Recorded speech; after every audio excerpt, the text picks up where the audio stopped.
मित्रों, रजा फाउंडेशन और India international centre के संयुक्त तत्वावधान में आयोजित आज कविता शीर्षक से चल रही श्रृंखला की में आज 21वीं शाम है। आप में से कुछ लोग जानते हैं कि सैयद हैदर रजा, जिनकी जन्म शताब्दी इस समय चल रही है, हिंदी कविता के घोर प्रेमी थे। उनको अपने बचपन में पढ़ी गई महादेवी आदि की कविताएं मुखाग्र थी, बल्कि उन्होंने पंथ होने दो, अपरिचित प्राण रहने दो, अकेला को पहली बार जब उन्होंने कविता का अंकन शुरू किया तो पहली कविता जो उनकी थी वो महादेवी की थी, जो उनको अपने बचपन से याद थी। और मुझे फ़ोन करके कॉल करके पूछा था कि यही पंक्ति है ना, मैं कुछ गड़बड़ तो नहीं कर रहा हूँ वगैरह। तो बहरहाल उसी श्रृंखला में हम लोग ये आयोजन करते रहे हैं। कविता कवि के मुख से सुनने का एक अलग सुख है। एक तो ये है कि आप पहचानते हैं कि कविता सिर्फ इबारत नहीं है, वो आवाज भी है।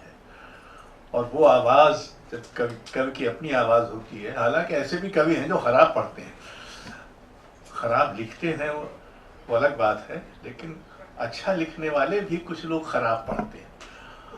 और ऐसे लेकिन हिंदी में अच्छे काव्य पाठ की लंबी परंपरा है।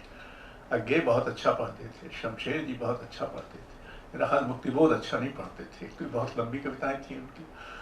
श्रीकांत वर्मा बहुत अच्छा पढ़ते, रघुवीर सहाय, सर्वेश्वर दयाल सक्सेना, अजित कुमार, विजय देव नारायण शाही, ये सब लोग बहुत अच्छा कविता पाठ करने वाले लोग थे। मुझे याद है कि विजय देव नारायण शाही ने एक बार भोपाल में कविता पाठ किया तो राम कुमार के चित्र लगे हुए थे और सुनने वालों में कुमार गंधर्व बैठे थे, जिनको शाम को गाना था, पर वो 2:30 बजे तक कविता पाठ चला, बहुत लंबा चला, और उसमें वो सब लोग बैठे रहे, हबीब तनवीर भी थे। तो बहरहाल तो ये जो सुख है कविता से मिलने वाला, एक तो ये कि आप यकायक पहचानते हैं कि भाषा कहाँ जा सकती है। तीसरी बात जो आप पहचानते हैं कि हो सकता है कि आपको यकायक ध्यान में आए वो जो आपसे अनदेखा रह गया था।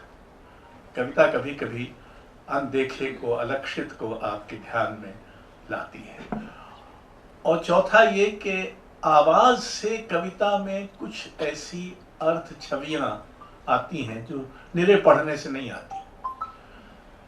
एक बहुत प्रसिद्ध अमेरिकी आलोचक और अध्यापक थे हेरोल्ड ब्लूम। वो ये कहते थे कि किसी भी अध्यापक को वो कविता पढ़ानी ही नहीं चाहिए जो उसको जुबानी याद ना हो। और उनको मिल्टन याद थे। हमारे ज़माने में हमारे भी एक अध्यापक दिल्ली विश्वविद्यालय में थे, जिसकी आजकल जन्म शताब्दी मनाई जा रही है, प्रोफेसर बी राजन। उनको वेस्टलैंड पूरा याद था। पुस्तक सामने खोल कर रखते थे लेकिन देखते नहीं थे, उनको पूरा वेस्टलैंड याद था। तो ऐसे लोग भी थे जिनको पूरी कविताएं याद थी। और ये सब छंदबद्ध कविताएं नहीं थी ज़रूरी तौर पर, वेस्टलैंड छंदबद्ध नहीं है वगैरह वगैरह। तो ऐसी अर्थ छवियां आपके ध्यान में आती हैं जो पढ़ने से नहीं आती। अच्छा पढ़ना शायद वो होगा जिसमें आप उसको देखने के बजाय, पढ़ने के बजाय सुन रहे हो। और ऐसा कभी करके देखिए कि आप कविता को लीजिए, उसको जोर से पढ़िए। अब आपके परिवार वगैरह में इसको लेकर थोड़ी वो हो सकती है असुविधा, क्या हो गया है। तो परिवार तो पहले ही मान चुका होगा कि दुनिया में कविता से बेहतर चीज़ें हैं, और ये हमारा जो पारिवारिक मुखिया है या जो कौन है, ये तो पागल है जो, तो इसके आपके पागलपन को मानकर स्वीकार कर लिए, ठीक है कुछ और आता नहीं इसको तो यही करने दो, क्या फायदा। लेकिन अगर आप ऐसा करेंगे तो आपको कविता में, और बहुत सारे लोगों को जिनको पढ़ने में लय समझ में नहीं आती कविता में, वो सुनने से वो लय आप पकड़ में आएगी। तो हम लोग ऐसे ही नहीं करते हैं ये आयोजन कि कुछ कवियों को इस बहाने बुला लिया जाए। हम इसलिए भी करते हैं कि कविता की समझ बढ़ती है। मैंने इसलिए, मुझे ख्याल था कि अणुशक्ति सिंह अभी अभी आई हैं, तो उनको थोड़ी सांस लेने दी जाए। संचालन उन्हें करना है, आइए आप संचालन करिए। और कविगण जो हैं वो आ जाएं, पूनम जी, विनोद जी, रीना जी। नमस्कार। आज कविता की 21वीं सांझ में आप सबका स्वागत है। मैं अणुशक्ति सिंह हूँ। मुझे संचालन का जिम्मा सौंपा गया है। गर्मी बहुत बढ़ गई है दिल्ली में, और आज सुबह में रीना जी की पोस्ट पढ़ रही थी। आज कविता को लेकर वो लोगों को इनवाइट कर रही थी। वहाँ विमल जी ने एक टिप्पणी की थी, बड़ी शानदार टिप्पणी की थी। अच्छी कविताएं सुनाना कविताओं को ठंडाई के जैसा होना चाहिए। तो मुझे लगता है कि कविताएं तो अच्छी ही हैं, जितने अच्छे कवि हमारे सामने बैठे हैं, तो इस जो गर्म दिल्ली है उसमें एक अच्छी सी फुहार हो जाएगी। ईद का चांद लगभग नजर आ गया है और ईद मन जाएगी, ईद का शुभारंभ हो जाएगा। तो पहली कवि मैं जिन्हें आमंत्रित करना चाहूंगी वो है पूनम। पूनम आए, उससे पहले मैं पूनम के बारे में कुछ बातें कहना चाहती हूँ। मैंने बहुत बार कहानियों में पढ़ा है, किस्सों में पढ़ा है, संस्मरणों में पढ़ा है कि किसी हरियाली जगह से गुजरते हुए ना एक सौंधी सी खुशबू बैठ जाती है। मुझे अब तक उस खुशबू का आनंद नहीं आया था। मैं नहीं जानती थी कि वह खुशबू कैसी होती है, आप इसको कैसे महसूस करते हैं। पूनम की कविताओं को जब मैं पढ़ रही थी तो मुझे लगा वह खुशबू जो मैंने आज तक महसूस नहीं की है, वह खुशबू इन कविताओं में चली आई। कुछ भाव महसूस नहीं किए जाते हैं, वो बस जाते हैं, जाने कहाँ से आ जाते हैं। तो पूनम की कविताओं की दो पंक्तियां, मतलब मैं बोल दूंगी या पूनम अगर बुरा ना मारे तो आप सुनिए जरा। झपट कर धर नहीं लेती कोट समर की गुफा में दुबक कर बैठी अंधी मछलियां अपनी जीभ पर समुद्र के खारे पानी का स्वाद। इनकी गलफड़ों पर अब भी चिपका है वही हजारों वर्ष पूर्व का इतिहास। पूनम आदिवासी विमर्श की कविताएं लिखती हैं। विभिन्न पत्र पत्रिकाओं के लिए इन्होंने लेखन किया है। बनारस BHU में भी पार्टिसिपेंट रही हैं, लिटरेरिया में भी पार्टिसिपेंट रही हैं, और लगातार सुंदर कविताएं लिखती चली जा रही हैं। मैं पूनम से कहूँगी कि आएँ और अपनी सुंदर कविताओं से सुवासित करें। आप सभी को जोहार। मुझे लगता है कि मैं ज़्यादा भूमिका ना बांधूं और सीधा अपनी कविताओं पे आऊं। मेरी पहली जो कविता है उसका शीर्षक है मछलियों का शोक गीत। मैं बस्तर से हूँ और मेरी कविताओं में बस्तर आपको दिखाई देगा, क्योंकि आप सभी को पता है कि वहाँ कोटुमसर की जो गुफाएं हैं वो क्या कहती हैं। मैं अपनी कविताओं के माध्यम से कोशिश की है मैंने बताने की। मछलियों का शोक गीत। झपट कर धर नहीं लेती कुटुमसर की गुफा में दुबक कर बैठी अंधी मछलियां अपनी जीभ पर समुद्र के खारे पानी का स्वाद। इनकी गलफड़ों पर अब भी चिपका है वही हजारों वर्ष पूर्व का इतिहास कि कांगेर घाटी में उड़ने वाली गिलहरी के पंखों पर अक्सर उड़ेल आती हैं मछलियां संकेत की भाषा में लिखी अपनी दर्द भरी पाती की स्याही, ताकि बचा रहे गिलहरी के पंखों का चितकबरापन। बोलने वाली मैना को सुबक सुबक कर सुनाती हैं काली पुतलियों की तलाश में भटकती अपनी नस्लों के संघर्ष की कहानी, ताकि मैना का बोलना जारी रहे पलास की सबसे ऊंची टहनी से। मछलियां तो अंधी है, पर लंबी पूंछ वाला झींगुर भी नहीं जान पाया अब तक कुटुमसर गुफा के बाहर ऐसी किसी भी दुनिया के होने का रहस्य, जहां बिना पूंछ वाले झींगुर चूमते हैं सुबह की उजली धूप और टर टर करते हुए गुजर जाते हैं कई कई मेंढकों के झुंड। गुफा के भीतर शुभ्र धवल चूने के पत्थरों से बने झूमरों का संगीत सुनकर अंधी मछलियां भी कभी कभी गाने लगती हैं गोटुल में गाया जाने वाला कोई प्रेम गीत। गुफा के सारे पत्थर तब किसी वाद्य यंत्र में बदल उठते हैं। हाथी की सूंड की तरह बनी हुई पत्थर की संरचना भी झूम उठती है। संगीत कितना भी मधुर हो, संगीत कितना ही मनमोहक क्यों ना हो, एक समय के बाद उनकी प्रतिध्वनियां कर्कशता में बदल जाती हैं। मछलियां अंधी हैं, बहरी नहीं। कि मछलियां जानती है सब कुछ, सुनती है सैलानियों की पदचाप, सुनती है उनकी हंसी ठिठोली जब कोई कहता है देखो देखो वहां छुपकर बैठी है ब्रह्मांड की इकलौती रंग बिरंगी मछली। तब भले ही कुटुमसर गुफा का मान बढ़ जाता हो, काल सवार गुफा से तुलना पर कुटुमसर फूला नहीं समाता हो, तब भी कोई नहीं जानना चाहता इन अंधी मछलियों का इतिहास कि जब कभी होती है एकांत में तब दहाड़े मारकर रोती है मछलियां। इनकी आंखों से टपकने वाले आंसुओं की बूंद से चमकता है गुफा का बेजान सा शिवलिंग। कोई नहीं जानता पीढ़ियों से गुप्त अंधेरे में छटपटाती अंधी मछलियों का दर्द कि लुंगोपन से मांग आई अपनी आजादी की मन्नतें, कई कई अर्जियां भी लगा आई बूढ़ा देव के दरबार में। अंधी मछलियां जानती हैं, अंधी मछलियां जानती हैं उनकी आजादी को हजारों वर्ष का सफर तय करना अभी बाकी है। इसलिए भारी उदासी के दिनों में भी कुटुमसर की मछलियां साए रेलो जैसे गीत गाती हैं।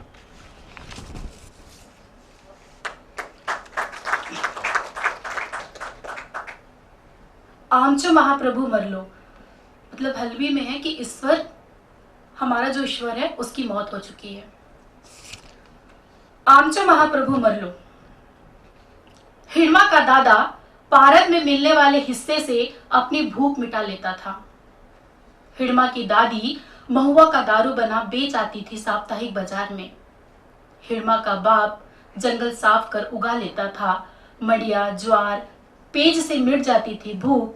हिरमा की माँ लंदा के साथ बेच आती थी इमली तेंदू। जीने के लिए बहुत सोचने की जरूरत नहीं थी उनको। गोटुल का संगीत दिन भर की मेहनत से कसी हुई देह को सुला देती थी गहरी नींद। हिरमा तोड़ लाता था जंगल से हरा सोना जो भर देता घर को बुनियादी सुविधाओं से लबालब। हिरमा का बेटा गायों के लिए हरी घास उगाता है, धान की फसल को ढेकी में कूट कर पकाता है, ठूठी कमर में लटकाए मेड़ की मछलियां पकड़ लाता है। हिरमा की बहू मरका पंडुम मनाते हुए पीसती है खट्टी चटनी, बीज पंडुम मनाते लिंगों से कहती है भरा रहे धान से पुटका। हिरमा का दादा धरती की उम्र बढ़ाने के नुस्खे से वाकिफ था। हिरमे की दादी जानती थी आनंदित हुए बिना जीना कितना कठिन है। हिरमा का बाप समझता था भूख जितनी हो उतना ही लेना चाहिए धरती से उधार। हिरमा की माँ पहचानती थी जंगल की नरमी। जंगल फूट पड़ता था हर मौसम में अपनी जंगली बेटियों के खोसे में उतना जितने से खटास बनी रहे उनके जीवन में। हिरमा को पता है पड़िया खोजने से पहले उसकी प्रेमिका शर्मा कर कहेगी मैं तुके खूबे माया करे से, मतलब मैं तुमसे बहुत प्यार करती हूँ। हिरमा को पता है पड़िया खोजने से पहले उसकी प्रेमिका शर्मा कर कहेगी मैं तुके खूबे माया करे से। हिरमा की पत्नी जानती है पेड़ की टहनियों पर कितना लचकना है कि टहनियां झूल जाए उनकी बाहों में। खाली नहीं रखती अपनी नाक को कभी कि उनकी फूलगुना की चमक से तूरू मछलियां मचल उठती हैं। धरती नहीं मांगती उनसे अपनी दी गई शुद्ध हवा का हिसाब। धरती नहीं मांगती उनसे अपनी दी गई शुद्ध हवा का हिसाब। धरती निश्चित रहती है वहां जहां पत्तियों के टूटकर गिरने भर से छतोड़ी टूट जाने वाले दर्द से गुजरता है हिरमे का गांव। धरती कभी नहीं कहना चाहेगी कि आमचो महाप्रभु मर लो। धरती जानती है हिरमा का बेटा धरती के लिए ऑक्सीजन है।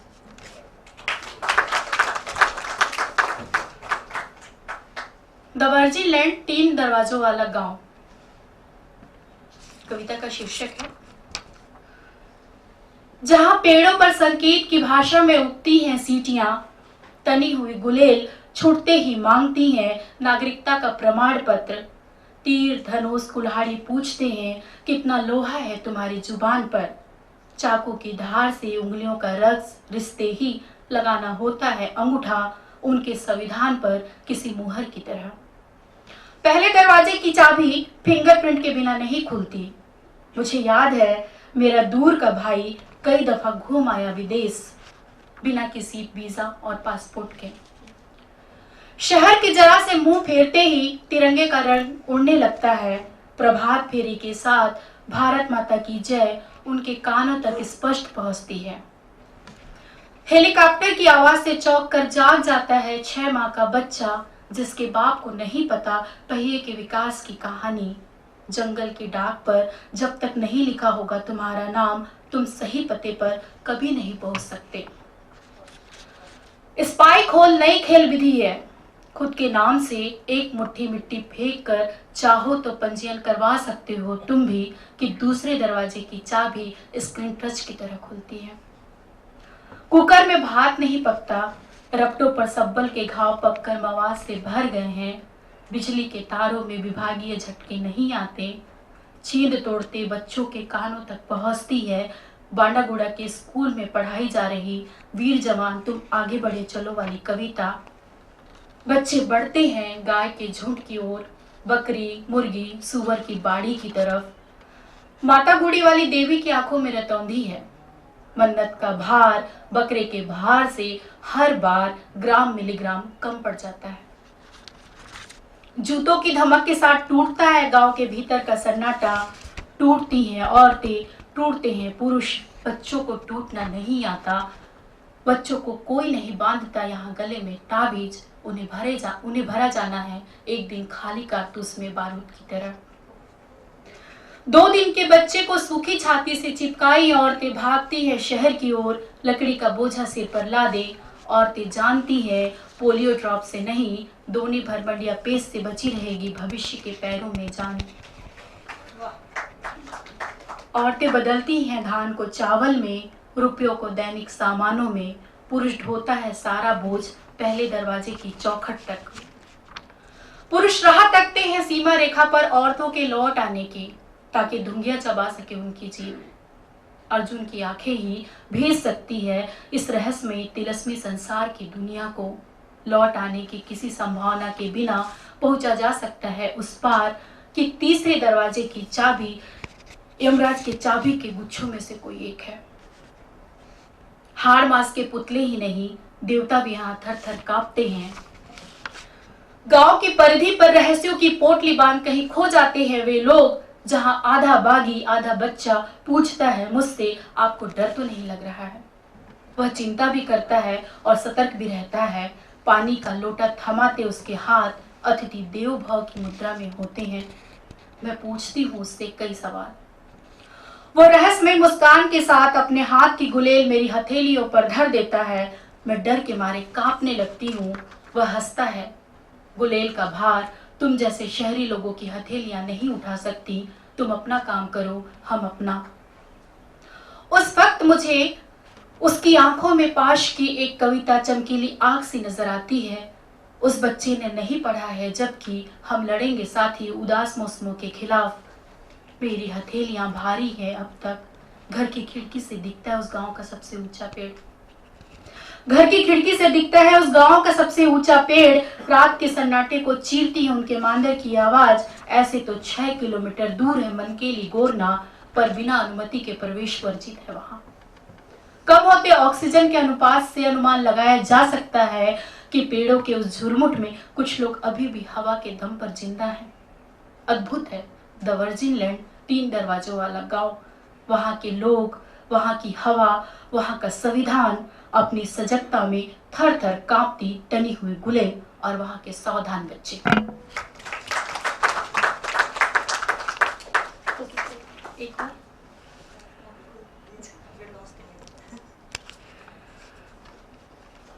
एक लंबी कविता पढ़ के खत्म करती हूँ। सभ्यता का स्पीड ब्रेकर।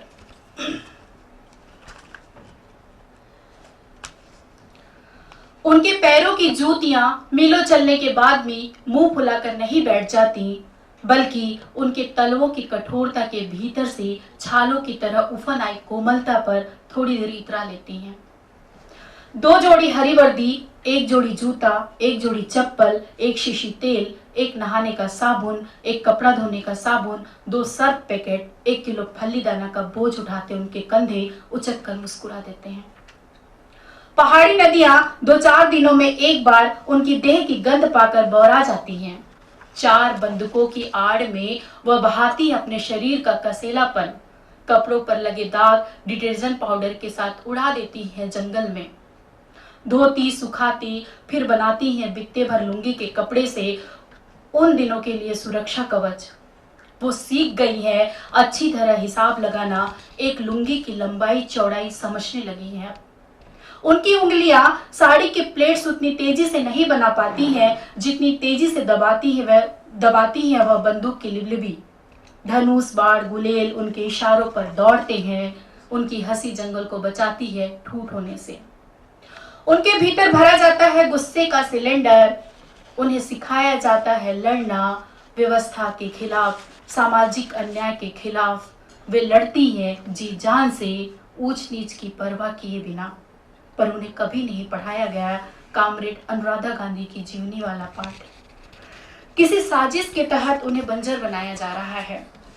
किसी साजिश के तहत उन्हें बंजर बनाया जा रहा है। वह भूल चुकी है सृष्टि के प्रारंभ की कथा। उनकी सतर्क भाषा के भीतर वर्जित है प्रेम, शादी, बच्चा जैसे शब्द। उनकी देह उन लोगों के लिए उत्सव की तरह है जिनकी 5 उंगलियों के बीच वे फंसा देना चाहती हैं अपनी 5 उंगलियां किसी सुरक्षित खांचे का भरम समझकर। उन्हें तो यह भी याद नहीं कि उनके कंधे पर जो बंदूक टंगी है उनमें असली बारूद है। शक होता है देवताओं की नीयत पर। शक होता है देवताओं की नीयत पर। कोई ईश्वर इतना पक्षपाती कैसे हो सकता है? उनके नाम से कांपता है जंगल के बाहर का आदमी। उनके नाम से दर्ज होते हैं थानों में कई कई खुखार अपराध, वसूली से लेकर हत्या तक का मामला। झीरम घाटी जैसे नरसंहार में भी उनकी बंदूक बिना रुके धाए धाए चलती रहती है। उनका पता बताने वालों के लिए इनाम घोषित हैं। जन अदालत हो, छापामार या जन मलेशिया उनके बाजुओं के शौर्य से जगमगाता है। उन्हें देखकर सोचती होंगी गांव की सारी औरतों को उनके जैसा ही होना चाहिए। उन जैसी औरतों के लिए बेहद जरूरी होता है इन जैसी औरतों का संग। वह जो भी बन जाएं, जो भी हो जाएं, उनकी उपेक्षा की पीड़ा पर कोई पुरुष नहीं धरेगा नर्म मुलायम ठंडा हाथ। वह चाहे जितनी हिंसक हो जाएं, वह चाहे जितनी हिंसक हो जाएं, चाहे जितनी स्वार्थी, नहीं तोड़ पाएंगे लिंग से बने हुए ब्रेकर। संसार की सारी भाषाएं एक होकर भी व्यक्त नहीं कर सकती उनका दर्द। उनकी चुप्पी गंभीर विषय के विमर्श का हिस्सा नहीं बन सकती।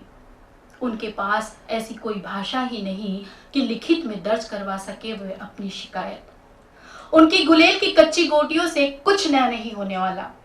उनकी गुलेल की कच्ची गोटियों से कुछ नया नहीं होने वाला। जरूरत है एक दूसरे के सीने में उतनी आग इकट्ठा करने की कि जितनी काफी हो एक लिंग जलाकर राख करने के लिए। जितनी काफी हो एक लिंग जलाकर राख। स्त्रियों ने बोलना शुरू किया है। स्त्रियों के भिन्न संकायों ने बोलना शुरू किया है। संसार की सारी भाषाएं एक होकर भी व्यक्त नहीं कर सकती उनका दर्द। स्त्रियों के बोलने पर हंगामा होता है, और जब आदिवासी स्त्रियां बोलेंगी, पिछड़े खेमों की स्त्रियां बोलेंगी तो कितने हंगामे होंगे। इन्होंने कहा बंजर, एक साजिश के तहत उन्हें बंजर बनाया जा रहा है, पर मेरे जहन में सोनी सॉरी कौन कहेंगे। पूनम एक जगह पढ़ती हैं, जितनी तेजी से दबाती हैं बंदूक की लिबलिबी। और हमारे सामने बस्तर में जो स्त्रियों का पूरा संघर्ष है वो नजर आया। शुक्रिया पूनम इन सुंदर कविताओं के लिए। पूनम के बाद हम आगे बढ़ते हैं मृत्युंजय त्रिपाठी पर। मृत्युंजय यही मृत्युंजय जी की कविताएं जो हैं, इन्होंने कहीं एक बहुत सुंदर एक आलेख लिखा है बनास जन के लिए। उसमें इन्होंने किसी और की कविताओं के बारे में कहा था कि स्मृति का समकालीनीकरण है। और मृत्युंजय जी को पढ़ते हुए मुझे भी बिल्कुल वैसा ही लगा। बहुत लंबा चौड़ा इनका बायोडाटा था। अगर मैं बोलने लग जाऊंगी तो शायद उनका वक्त ले लूंगी। खूब सारे अनुवाद, खूब सारे क्रिटिक्स, तो उनका ही वक्त ले लूंगी। तो मैं वक्त को जाया ना करते हुए उन्हें बुलाना चाहूंगी। प्लीज आए और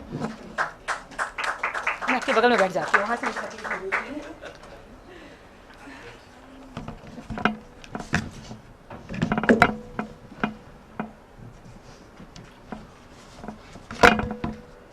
रजा फाउंडेशन का शुक्रिया, और शक्ति जी, भद्रक जी, पूनम जी, रीना जी और दोस्तों। 20 मिनट का समय है जैसा मुझे निर्देशित किया गया है। 7 बज रहे हैं, 7:20 तक में खत्म कर दूंगा। सो पहली कविता है गुरु दिवस। मौत की गंध भाप मुर्गे पंजों से जाली पकड़ लेते हैं। स्पर्श में भरे अपमान को सबसे बेहतर समझते हैं बच्चे। चींटियां जहरीली गंध सूंघ कुनबे को खबरदार करती नया रास्ता बना लेती हैं। क्रूरता भरी नजरों को लम्हे के 100वें हिस्से में भांप जाती हैं स्त्रियां। मवेशियों की पीठ पर बैठी चिड़िया कीचड़ लिपटी पूंछ से बचाव में थोड़ा थोड़ा उड़ जाती है। ततैये का जहर निकाल कर उड़ा देते हैं छोकरे। सीने में सरिया लेकर भागती है कोसों सुअर। मृतात्माओं का बोझ कंधे पर लाद इंसाफ के लिए लड़ते हैं लोग। सीखने को कितना कुछ है इस कठिन समय में। दूसरी कविता है सोच रहा हूं। सोच रहा हूं नीले धौले फूल खिले हैं बहुत दिनों के बाद। आज मन हल्का सा है, बाल खुले हैं, पाल खुले हैं इंतजार में खड़ी नाव के। समझो तो कितने ही रास्ते बुला रहे हैं। हल्की गुनगुन धूप लड़कियां खेल रही हैं। शीत रुई सी उनकी नाकों को सहलाती। भुने हुए आलू की खुशबू ताजे गुड़ की गमक गांव के सिर बैठी है। चमक रही बैलों की सींगें काट चिड़ैया बुला रही है। हरे भरे गेहूं के दानों दूध पड़ गया। मगन भैंस सिर झुका नाद में खोज रही है। छटक मटक करता है पड़लू। सोच रहा हूं भली भली बातें दिमाग में आती जाएं। थोड़ा सा ही सही भेद जलकुंभी पानी दिख तो जाए। छिप जाए वह गू जो पानी के ऊपर ही तैर रहा है। पर ऐसा होगा कैसे यह सोच रहा हूं। खुले बाल जो धूल सने हैं, मन हल्का है आंख फेर कर। वही नाव जो बीच थपेड़ों फेंक दी गई। पांवों के छालों के नीचे रस्तों पर कांटे बिखरे हैं। हल्की गुनगुन धूप कड़ी हो अभी नोच लेगी शीतलता। घर जाएंगी चूल्हे चौके यही लड़कियां। शीत खरोंचेगी नाकों को। भुने हुए आलू ही होंगे भोजन पूरा। ताजे गुड़ को टका मूल भी नहीं खरीदेगा कोई भी। सींगें चमकाते पशुओं को भूसा चोकर खरी मिलेगा नहीं। काट चिड़ैया की बोली यूं जहर लगेगी। हरे हरे गेहूं पाले में झुरा जाएंगे जल जाएंगे। मगन भौंद भैंस के हौदे में पानी ही पानी। दूध नहीं पाने से पणरू छटक मटक कर मर जाएगा। सोच रहा हूं कवि हूं तो दुनिया से ही ले लूं छुटकारा। सोच रहा हूं कवि हूं तो इस दुनिया से क्या ही छुटकारा। सोच रहा हूं कवि हूं तो इस दुनिया में ही है छुटकारा। तीसरी कविता है, पूरी नहीं हुई, एक हिस्सा, छूना इसका शीर्षक है। हवा मौत से भरी हुई है, दिल जख्मी है। सन्नाटे में खौफ बुन रहा ताना बाना। कोई है जिसको छू लूं और गले लगा लूं।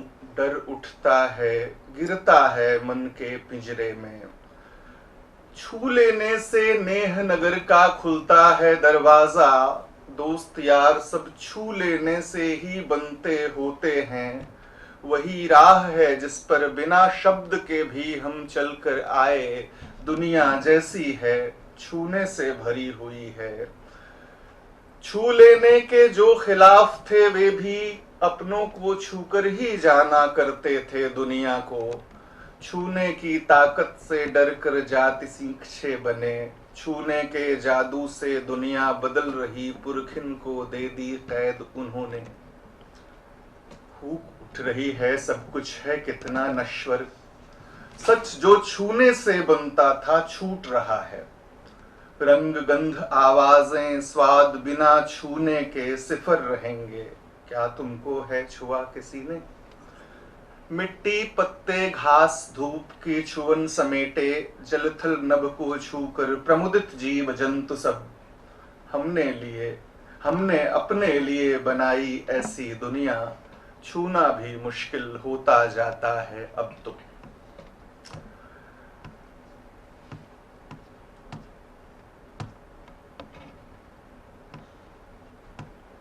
एक कविता है मुश्किल। पेड़ पर कविता लिखने का मतलब पेड़ हो जाना है। पेड़ पर कविता लिखने का मतलब पेड़ हो जाना है, ऐसा कहना पेड़ होने को कम करना या पेड़ को अपने हिसाब से काटना छांटना था। हो सकता है पेड़ के पास कोई जबान न हो, ऐसा कहना पेड़ की जुबान से ज्यादा अपने कान के बारे में कहना था। पेड़ की जबान बोल रहा हूं, ऐसा कहना दोनों जबानों से हाथ धो बैठना था।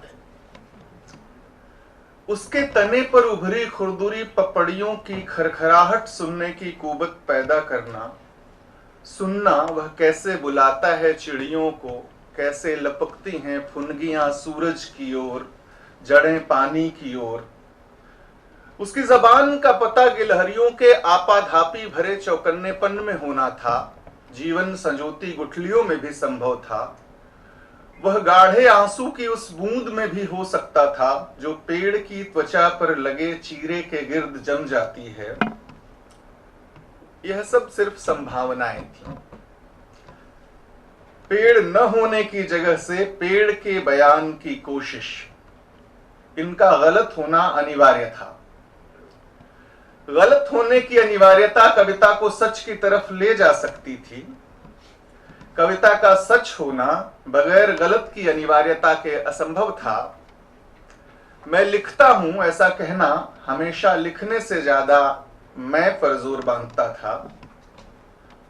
इस मैं ने अपने शानदार दिन खो दिए कब के, उछली बूंद सूख गई भीषण निदाघ में। गलत की अनिवार्यता और सच दोनों से यूं छिटक गई कविता।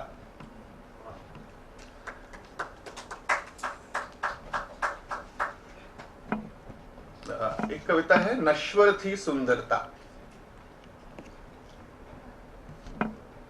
धीरे धीरे खड़ी हुई वह लाद सांस की बोरी, धीरे धीरे खड़ी हुई वह लाद सांस की बोरी, चली कुछ कदम रुकी देख कर दुख की सीना जोरी। दृश्य खड़े थे उसे नापते, आंखों में थी लहरें, अति आधुनिक रहस्य कथा की दृष्टि गांठ के पहरे।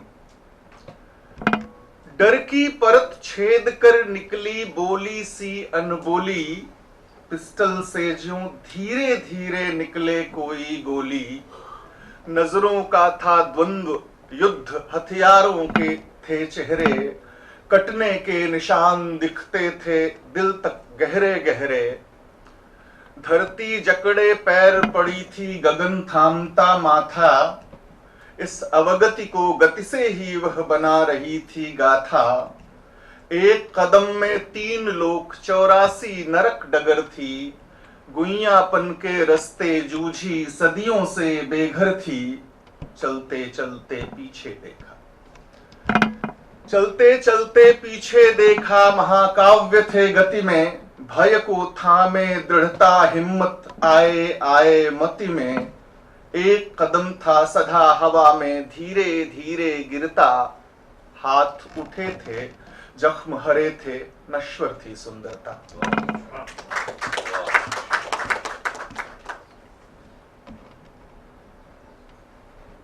5 मिनट और है मेरे पास। आखिरी कविता मैं सोच रहा था 5 मिनट, हाँ ठीक है। तो एक गीत नुमा कविता है, इसको सुना के खत्म करता हूँ।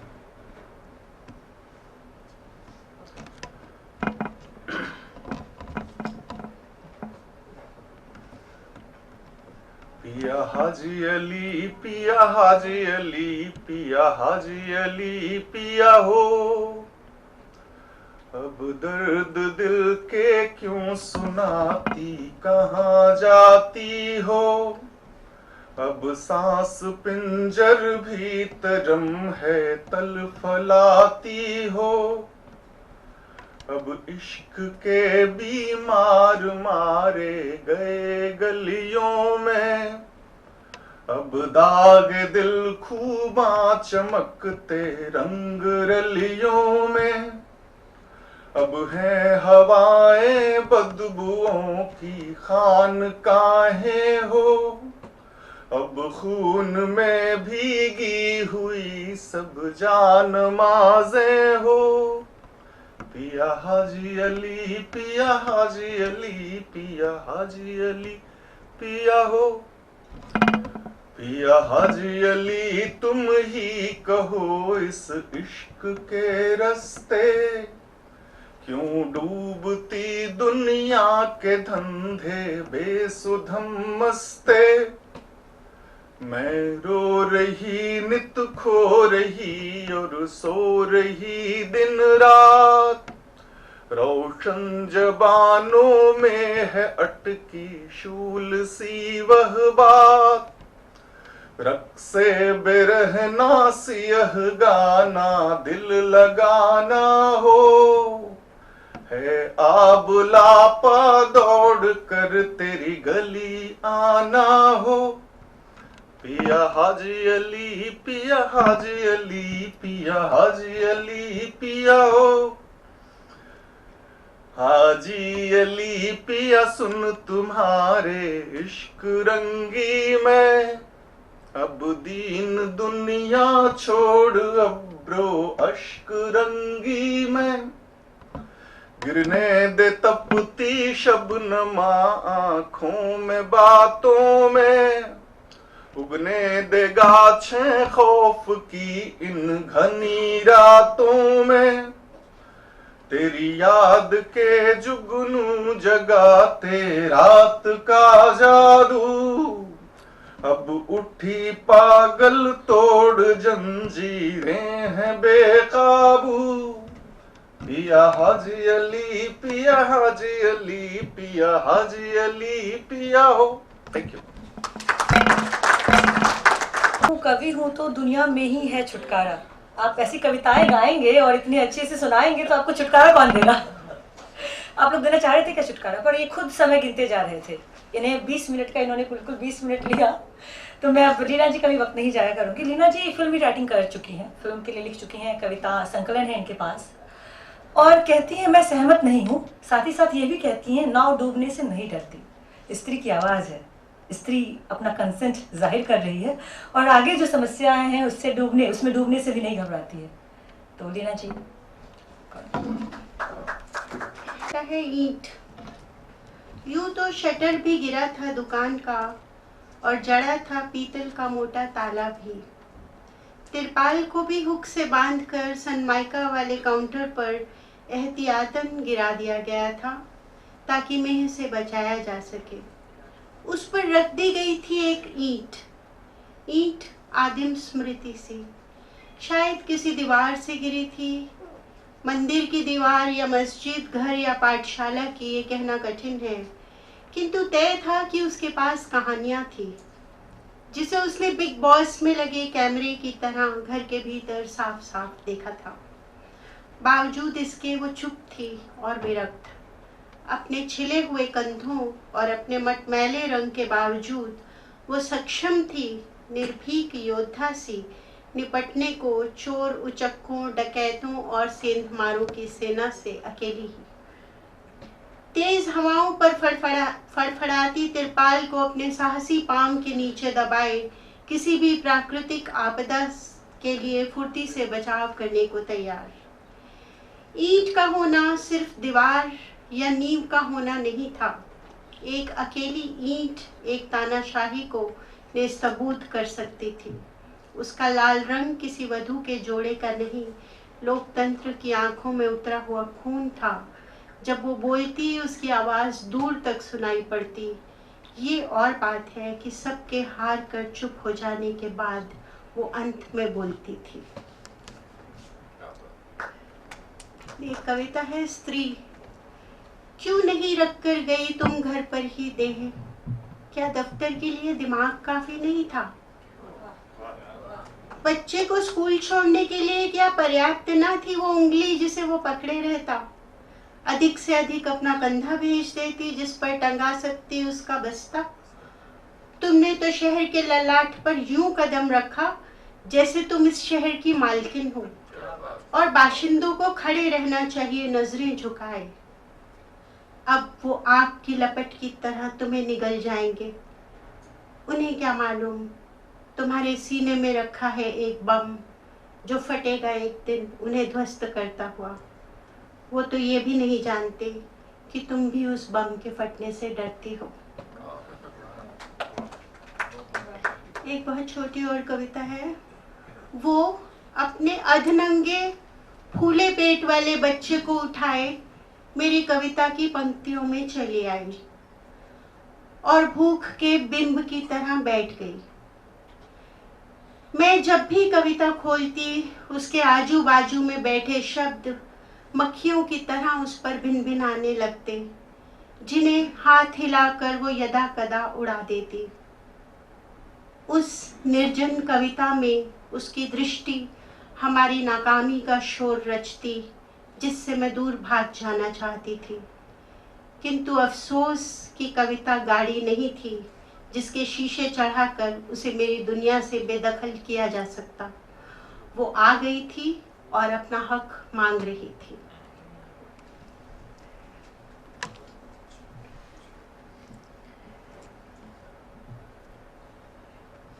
कुछ प्रेम कविताएं सुनाती हूँ। मैंने बहुत कम लिखी हैं लेकिन हाल ही में कुछ लिखी हैं।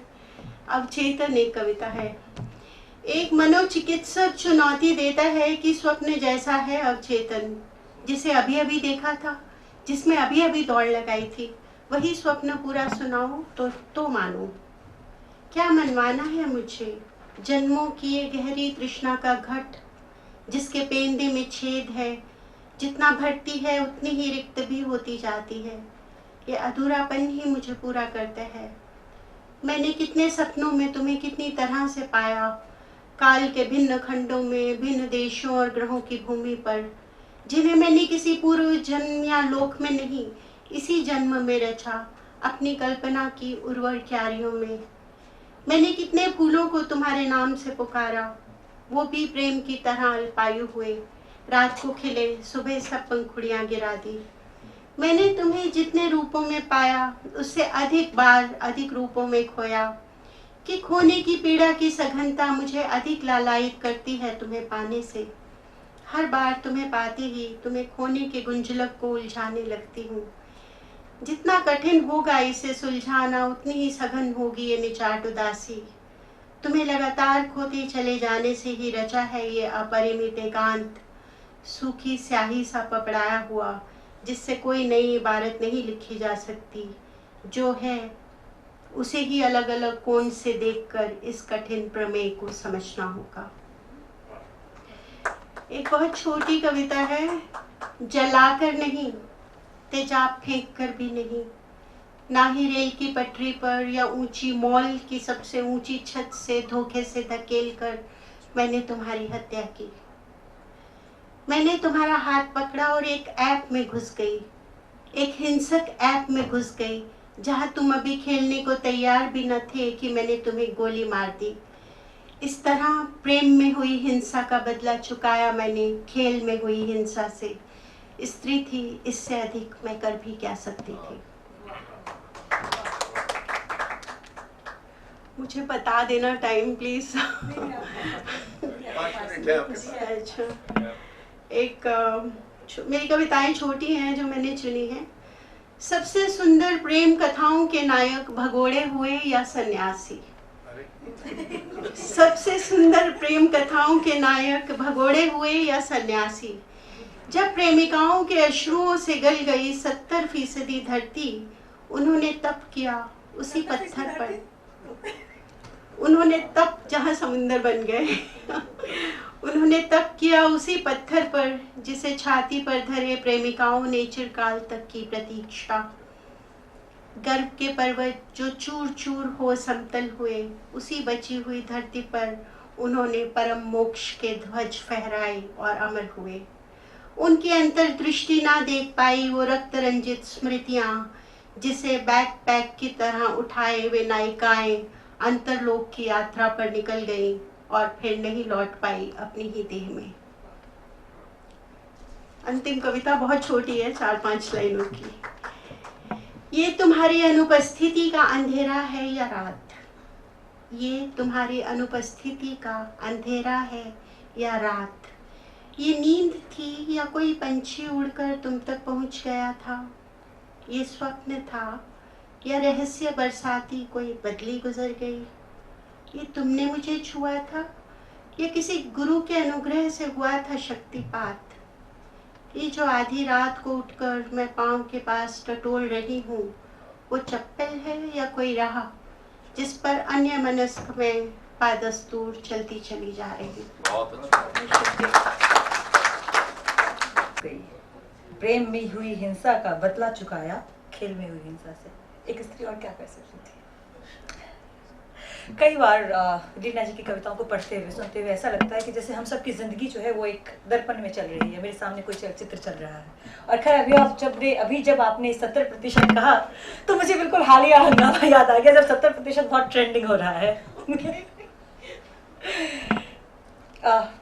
लीना जी को सुनने के बाद विनोद पदरत जी को बुलाना चाहूंगी मैं। विनोद जी को अभी कुछ दिनों पहले मैंने कहीं पढ़ा था, एक ऑनलाइन प्लेटफॉर्म पे पढ़ा था। उसके बाद बहुत कुछ इनका छोटा सा बायोडाटा था इनका, और मैं जानना चाहती थी। और एक दोस्त को फ़ोन किया, उन्होंने कहा कि तुम जब पढ़ोगी ना उनको तो बस पढ़ती चली जाओगी। और मैं नहीं कहना चाहती हूँ कि इतिहास में एमए है, क्योंकि उनकी कविताएं उनके बारे में, उनके इतिहास में एमए और उनकी डिग्री से बहुत अधिक बोलती हैं। तो मैं विनोद जी को बुलाना चाहूँगी और उनको सुनते चले जाना चाहती हूँ, और हम सब रैदर।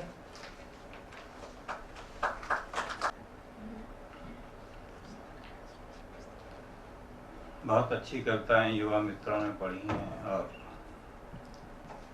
मैं सोचता हूँ कि मैं भी ठीक ठाक ही आपके समक्ष पढ़ सकूँगा। पहली कविता है यात्रा, जहाँ से मैं आता हूँ, राजस्थान से। सुबह से चला हूँ, थक गया हूँ, सूर्य सिर पर आ गया है। सोचता हूँ ऊँट को जयकार दूँ, काठी खोल दूँ, चारा नीड़ दूँ, दोपहरी कर लूँ खुद भी, टांगे सीधी कर लूं थोड़ी देर। जांटी का एक गाछ दिख रहा है, अदृश्य कोयल कूक रही है। सोचता हूँ ऊँट को जयकार दूं, काठी खोल दूं, चारा नीड़ दूं, दोपहरी कर लूं खुद भी, टांगे सीधी कर लूं थोड़ी देर। जांटी का एक गाछ दिख रहा है, अदृश्य कोयल कूक रही है। तीसरे पहर फिर चलूंगा, सूर्य शिथिल होने पर, शाम तक पहुँच जाऊंगा वहाँ जहाँ का ऊँट को भी इंतजार है कि कोई चूड़ों वाली उसे चारा नीरेगी, पानी पिलाएगी, थपथपाएगी प्यार से। एक कविता है, एक घटना है, उस पर आधारित है। बाबा ने केवल एक बार डांटा जीवन में, कैसी गर्मियां थी उस बरस। सुबह से ही आग बरसती थी, रेत के बगुले उठते थे, आग के बीज उड़ते थे। चिड़ी चुप, चुड़कले चुप, सुबह से ही पसेल के धारे बहते थे। ऐसे में बाड़े के नीम की छाया में, खरेड़ी खाट पर बीजनी डुलाते हुए बाबा ऊँघते थे, और हम बच्चे चौगिर्द उधम मचाते थे, हल्ला गुल्ला करते थे, पर बाबा कभी नहीं डांटते थे। उस दिन अचानक जाने क्या हुआ कि बाबा दहाड़े, चुप रहो दुष्टों, चुप रहो, और खुद सतर्क होकर बैठ गए और कान देकर सुनने लगे। दूर कहीं कोयल कूक रही थी। उस दिन अचानक जाने क्या हुआ कि बाबा दहाड़े, चुप रहो दुष्टों, चुप रहो, और खुद सतर्क होकर बैठ गए और कान देकर सुनने लगे। दूर कहीं कोयल कूक रही थी। धधकती दोपहरी थी, सन्नाटा था, दारुण निदाग था, सन्नाटी लू थी, तपती हुई भू थी, तिरमिरी थी हवाओं में, सब कुछ शुष्क था और कोयल कूक रही थी। अमृत बरस रहा था, कानों में रस घुल रहा था और बाबा समाधिस्थ बैठे थे और हम सहमे हुए निस्तब्ध। आखिर कोयल का कूकना बंद हुआ, शायद वह उड़कर कहीं चली गई थी। तब बाबा ने आंखें खोली, आर्द्र बोले, जाओ खेलो। ये पहली और आखिरी डांट थी बाबा की, जिससे जीवन में सलीका पैदा हुआ। एक कविता है, वही जहाँ से मैं आता हूँ, राजस्थान को, 100 पेड़ों के नाम, जिस पे लीना जी ने बहुत सुंदर पोस्टर बनाया है। साड़ बीत जाता था, पुरवा नहीं चलती थी, बरखा नहीं होती थी, तो अपनी सांवली चट्टान जैसी पीठ बीजनी की डंडी से खुजाते बाबा कहते थे, 100 पेड़ों के नाम लो, पुरवा चलेगी, बरखा आएगी।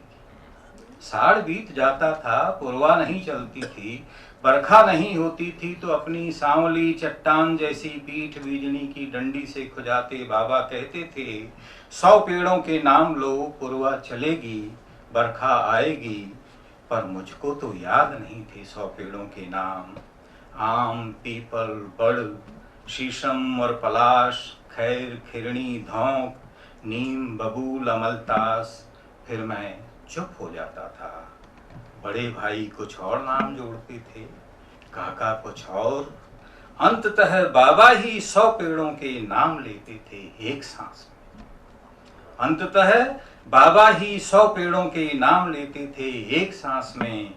पुरवा चलने लगती थी, मेघ घुमड़ आते थे, बरखा होने लगती थी अटाटूट, ताल तलैया भर जाते थे, खेत तरबतर हो जाते थे। बाबा चले गए और किसी को याद नहीं है 100 पेड़ों के नाम। बाबा चले गए और किसी को याद नहीं है 100 पेड़ों के नाम। जितने नाम हम लेते हैं, उतनी सी बरखा होती है। एक कविता है, गायें घर नहीं जाती। आंखों में अब भी करुणा है, थनों में दूध, पर गायें अब घर नहीं जाती। जब उन्हें सूनी छोड़ा गया होगा पहले पहल, इधर उधर मुंह मारकर लौट आई होंगी वे, पर किसी ने भीतर नहीं लिया होगा नहरे में, रोटी नहीं डाली होगी, पानी की भी नहीं पूछी होगी। वे बाहर ही बैठी रही होंगी चौतरे के पास, तब भी वे कई दिनों तक लौटती रही होंगी, आंखें फिरी देख कर भी, ताड़ना पाकर भी। अब वे स्त्रियां तो है नहीं कि भूखी प्यासी मार खाती जाती ही रहें, उन्होंने जाना छोड़ दिया। अब वे सड़कों पर रहती हैं, गौचरे तो उखाड़ लिए लोगों ने, कागज पत्थर पन्नियां उच्छिष्ट खाती हैं। कभी कभी खेतों में भी घुसती हैं हरे के लिए, पर इस गांव के लोग उधर दौड़ाते हैं लाठियां लेकर, उस गांव के लोग इधर दौड़ाते हैं लाठियां लेकर। उन्हें वे दिन याद आते हैं जब पहली रोटी उनके नाम की सिकती थी और धरानी उन्हें हाथ से रोटी खिलाती थी, चारा नीड़ती थी, पानी पिलाती थी। पुचकारती हुई धनी हाथ फेरता था, नहलाता था, सींग रखता था, छापे लगाता था, कौड़ियों की कंठी पहनाता था, घंटी लटकाता था, और वे आत्मदर्प से भरी हुई घर लौटती थीं ग्वाल बालों के साथ, घंटी टुनटुनाती हुई। कभी कभी वे भटक जाती थीं, कैसा शोर मच जाता था, अरे शाम हो गई गाय नहीं आई, घटा घिर रही है, देखो देखो कहाँ रह गई, किसी ने बांध तो नहीं लिया, अरे बछड़ा रंभाए जा रहा है। भरे मन से याद करती हैं वे, पर घर नहीं जाती। कैसा घर, किसका घर सोचती हुई सड़कों पर बैठी रहती हैं, जान जोखिम में डाले। और आर्यावर्त में मारकाट मची है उनके नाम पर, उनका राजनीतिक महत्व बढ़ गया है। क्या बात, बहुत एक कविता स्त्री विमर्श पर बहुत सारी, अणुशक्ति सिंह कह रही थी 70%। देखिए, बया पर मैंने कविता लिखी है, पक्षियों पर, पशुओं पर भी मैंने बहुत सारी कविताएं लिखी हैं। बया पर एक कविता मैं आपको सुनाता हूँ। सालिम अली ने खोज की थी कि नर बया घोंसला बनाता है। प्रणय के लिए सबसे ज्यादा श्रम नर बया करता है। सबसे पहले सुरक्षित जगह तलाशता है, फिर ऐसे तिनके बटोरता है जो चुभे नहीं मुलायम हो। गर वृक्ष हैं तो उन्हें मुलायम बनाता है चौंच से, फिर इनसे घर बनाता है हवा पानी से महफूज। अपनी जान में सबसे सुंदर घर बनाता है, फिर मादा से प्रणय निवेदन करता है। देखो कितना सुखद आरामदायक और सुंदर घर बनाया है मैंने, क्या तुम इसमें मेरे साथ रहना पसंद करोगी? यूं तो सभी स्त्रियां माननी होती हैं कमोबेश, उस पर मादा वया स्वाधीन विवेकी स्वयंवरा होती है। यूं तो सभी स्त्रियां माननी होती हैं कमोबेश, उस पर मादा वया स्वाधीन विवेकी स्वयंवरा होती है। वह आसानी से मानती नहीं, घर देखकर बाहर आ जाती है, फिर बहुत सारे घर देखती है। वह घोर व्यवहारिक है, वह नर का नहीं घर का चुनाव करती है। क्या बात। वह घोर व्यवहारिक है, वह नर का नहीं घर का चुनाव करती है। वह घर देखकर ही जान जाती है कि नर उससे कितना प्यार करेगा, कि बनाने वाले ने अपने प्राण उड़ेल दिए हैं इसमें। वह ऐसे घर के भीतर नर को चूम लेती है, कहती है मैं इस घर में रहना पसंद करूंगी, मैं इस घर में तुम्हारे बच्चों की माँ बनना पसंद करूंगी। एक कविता है माँ और पिता।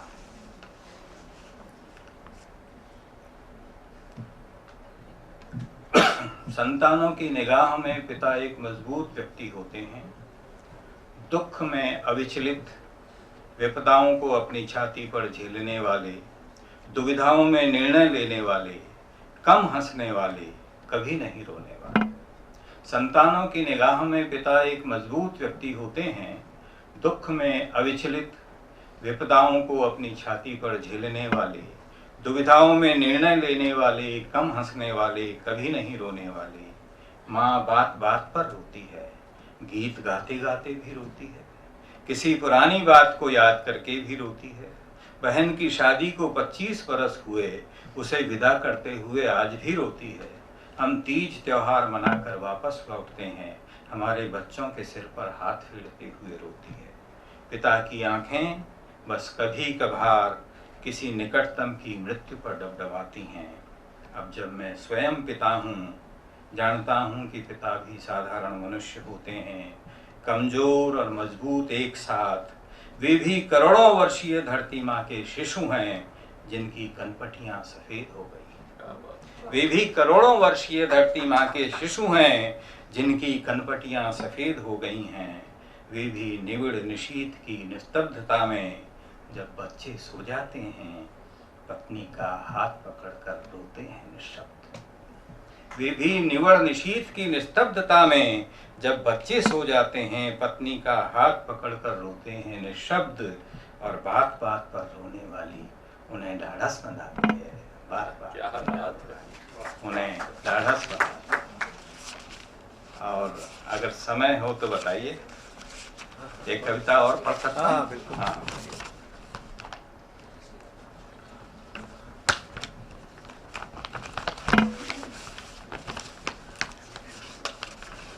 करके और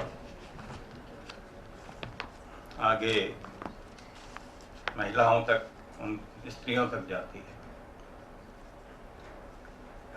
मैं प्लेट में चाय डालकर पीता हूँ, पर प्लेट में नहीं, तकाबी में पीता हूँ। घर से निकलता हूँ तो जूतों के फीते बांधता हूँ, पर जूतों के फीते नहीं, तस्मे बांधता हूँ। बेल्ट नहीं, कमर पट्टा कसता हूँ।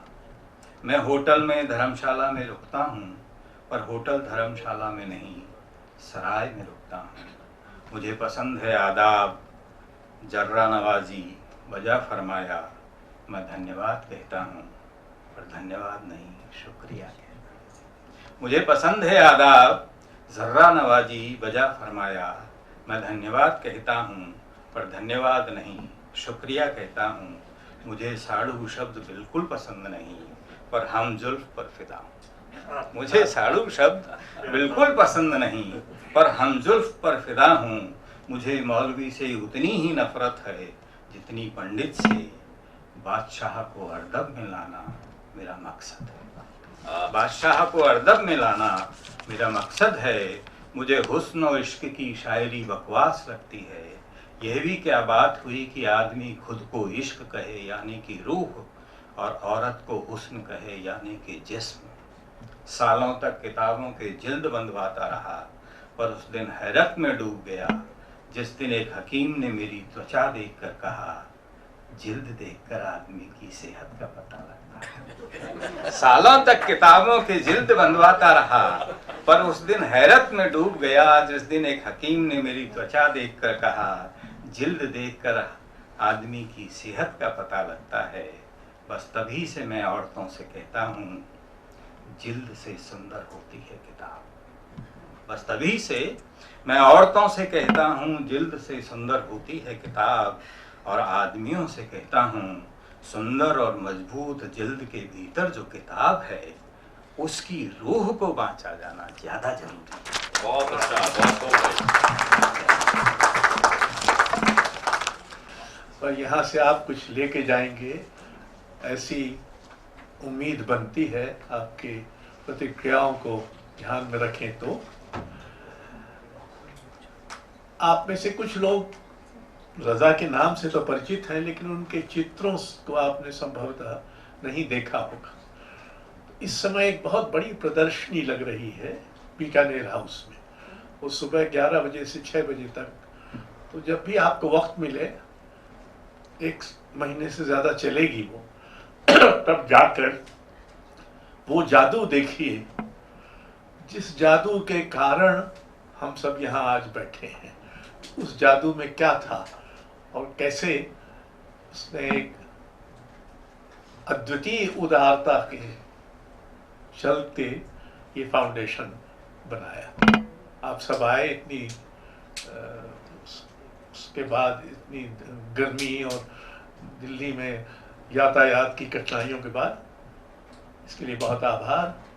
कवियों का बहुत आभार, विनोद जी का, पूनम जी का, लीला जी का, मृत्युंजय जी का और अरुण शक्ति का, और आप सबका भी आभार।